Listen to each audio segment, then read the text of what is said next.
Башкирские и челябинские предприниматели встретились для обмена опытом.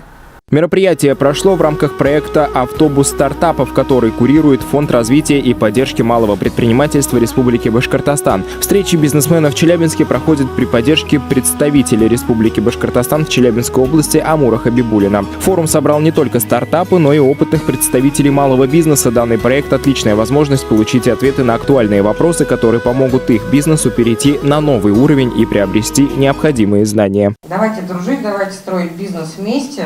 Давайте вместе развиваться путем кооперации. Благодаря встрече предприниматели получили бесплатную консультацию по вопросам трудового права, бухгалтерского учета, налогообложения, юридического права и планирования. Замруководителя Центра поддержки предпринимательства Республики Башкортостан Рустам Галеев поделился информацией о существующих мерах и программах государственной поддержки малого бизнеса и куда за ней можно обратиться. Все мы сюда приезжаем, я знаю, что не только мы, другие делегации в восторге уезжают от территории. Отметим, что именно в стенах территории бизнеса год назад родился уникальный бизнес-проект «Тульский пряник с башкирским медом». Предложение регионального постпреда по воссоединению двух знаменитых брендов тульского пряника с башкирским медом поддержали тульские кондитеры. Сегодня новый продукт успешно реализуется в торговых точках России и Южного Урала. В Челябинске он продается в сети «Башпродукт Урал». По сотрудничеству с Башкортостаном можно обратиться в постпредство Башкортостана в Челябинской области по адресу, указанному на экране.